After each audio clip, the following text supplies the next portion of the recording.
Well, folks, Canada has broken a new record. No, not in hockey or baseball.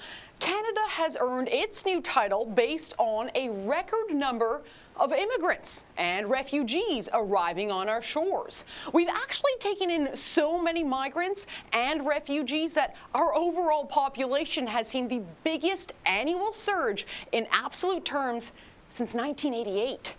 Experts say that this increase in Canada's population is one of the largest since the baby boom. You might even call it the refugee boom. And just like the baby boom saw a new cultural identity flourish, Canadians today have also seen a new culture flourish with the refugee boom. Except the cultural hallmarks of Canada's refugee boom aren't exactly as congenial as, say, Woodstock or Ed Sullivan or JFK. No, in certain parts of Canada, the refugee boom has actually brought a culture marked by violence, entitlement, religious intolerance, and two-tiered treatment. And nowhere is this new culture more prevalent than in our country's schoolyards. Over the past 6 months, we here at the Rebel.media have broken stories of Syrian refugee bullying and of Canadian children on our own publicly funded schoolyards. Now, our investigations have been based on documents obtained through access to information requests and, in some cases, interviews with parents, students, and school staff. Our very first report on the Syrian schoolyard scandal stemmed from Canada's East Coast, in Halifax, Nova Scotia. Now, today marks our 6th region reporting a parallel Syrian scandal. But this time, it's on Canada's West Coast, in Langley, British Columbia. Some of the details we unearthed in the nearly 300 pages we acquired from Langley School District are even more shocking than any of the details we've broken to date. Evidence of a vetting system that's broken and special treatment for Syrians beyond belief. But before we get to that, the backdrop. What does an average school day look like for boys and girls in this BC school district now that Syrian migrant students have entered their classrooms? Well, it looks a lot like the 5 districts we covered before them. Safety concerns, physical aggression, violence against students and teachers alike. One staff member laments the change in classroom environments just 3 days after the Syrian students arrived. Our Syrian refugees have been at our school for 3 days and have caused great turmoil. We need support to manage the safety of these boys. They have run away from their classrooms numerous times, and one has left the school grounds twice. They have only been here for 3 days. This is a major safety concern. We've had to reassign a couple of our teaching assistants away from our students with autism just to manage our new refugees. We cannot sustain this. We realize that the federal government is in a process of arranging interpreters, but that does not help our immediate safety situation.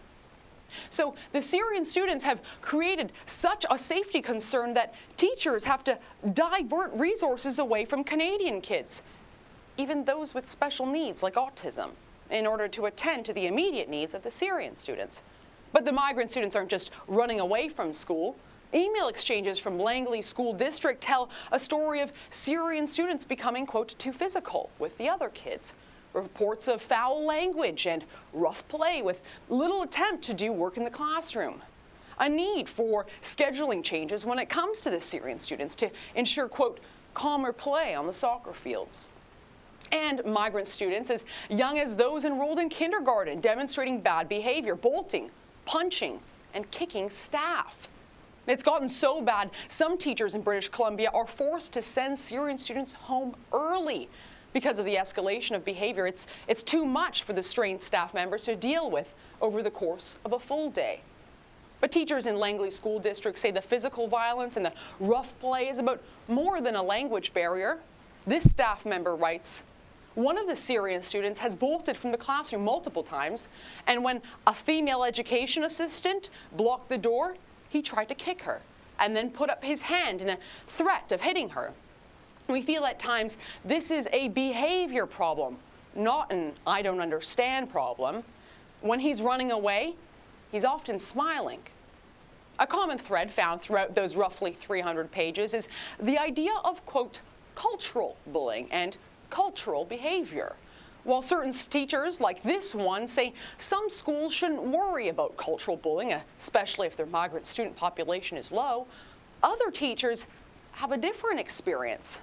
This email describes how Syrian migrant cultural bullying has affected the Christian students in the school, specifically, and caused alarm among their families, too.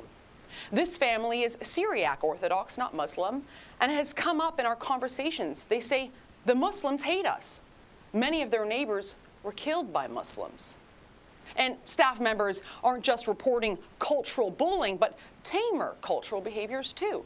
This teacher describes how one of the Syrian girls at her school has taken to intentionally urinating on the floor. We've had a few days of finding urine in the girls' washroom on the floor beside the toilets. We did not know what was going on, as this is not a common issue for girls. However, some of the other girls saw our new Syrian girls doing this in the washroom. I suspect that some cultural thing is going on. Yeah, speaking of cultural things, well, several documents that the rebel obtained indicate migrant students are being removed from school during school hours to attend mosque with their fathers. Some of the Syrian students missed class yesterday due to going to the mosque. The boys said that their dad called you to excuse them. If he calls you, please contact me or our main office so that we know that they have been excused. They also plan to leave again today at 1 p.m., so I think Dad is calling you again about this. Yeah, just another day in Canada's taxpayer-funded classrooms. Kids getting pulled out from their work to head to the mosque. Hey, I wonder if those Syriac Christian students that I mentioned earlier, I wonder if they ever get January 6th and 7th off to celebrate their Christmas, let alone random afternoons so they can head to church with their dads. One email transaction indicates that a Syrian migrant father, he removed his son from school for 3 days because of Ramadan. Perhaps all of those missed days of school for mosque visits is what's causing BC schools to consider instituting Muslim prayer spaces within their publicly funded secular schools. But accommodations for prayer aren't the only special treatment Langley teachers are prepared to afford their new Syrian students. I mean, it would be nice to have a halal sandwich after returning from your school's mini-mosque. One teacher tells fellow staff that the Syrian students got used to free food in other parts of BC, so they might as well do the same in Langley. It sounds like they had a lunch program in Surrey, and the Syrian students expected to have one here too. I didn't think about that. I'm sure they'd appreciate it. Gee, I wonder if non-migrant, less fortunate students in Langley are also offered free lunches, or are the meals just for the Syrian kids? But hey, don't rely on my speculation that there's a hierarchy of the needy occurring in Langley, BC. Check out this email from one staff member who talks about special treatment for the Syrian students, even when there are other refugees in the classroom. The class is already full. I still haven't been able to register those new Syrian students that arrived last week. I think we opened up spots by taking those Karen students out. Hopefully a few other students will drop out to make room. You know, school after school I've covered has complained about a lack of resources to properly attend to their new Syrian students. But lo and behold, Langley has found the solution. Just take the other kids out. Let that register for a second. Teachers in Langley have literally taken out other refugees, like the Karen kids, children who have fled Southeast Asia to escape killings and torture and rape there. Those kids are being removed to ensure that the other refugees, you know, the trendier Syrian refugees, that they have spots in our Canadian classrooms. Even still, some of those Syrian refugees don't even want to be in those classrooms. Like this Syrian man who quit an English class because he was, quote, frustrated. And when given the opportunity to obtain a job placement, yeah, that same Syrian man, he didn't want that either. Apparently he had a sore back. Look, I could go on for a lot longer about what we found inside those 300 pages. Rest assured, every one of those documents is posted on our website at therebel.media. But now, I want to leave you with just one last bit of information from this particular access to information request. Evidence that Canada's federal government is not doing a thorough job when vetting and processing these very migrants. Several documents point to an inaccurate student information provided to these schools, interfering with their grade placement and progress. Documents like this one, describing a whole host of students with the same birthday. I asked one of the Syrian students for the year of birth, and that could be why we had so many January 1st birth dates. If these are actually the dates on their Government of Canada identification, then these January 1st birth dates are not going to be totally accurate. Quite frequently in refugee situations, the actual date of birth is unknown.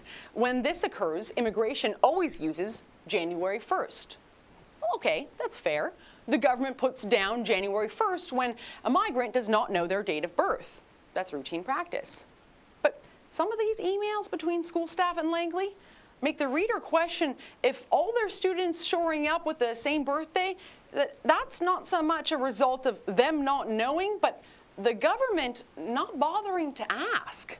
For example, this email indicates that the Syrian student in question knows his birth date, but the federal government put down something entirely different, even changing his year of birth. And this document indicating that, again, federally issued documents have the wrong information, even though the Syrian student knows her actual birthday. So which one is it? Is the Canadian government putting down artificial information because the migrants don't know? Or is the government falsifying information because they simply didn't bother to ask? Folks, our investigation into Langley School District is only the latest in a series of revelations regarding a Syrian schoolyard scandal playing out across our nation. It's the latest, but it's not going to be the last. If you or your child is being bullied at school without recourse and school officials are too afraid to speak up, contact us right here at tips@therebel.media. We'll check the facts, and if your story's true, we'll share it, because Canadian children deserve better than a self-imposed publication ban that might be putting their safety at risk. For therebel.media, I'm Faith Goldie.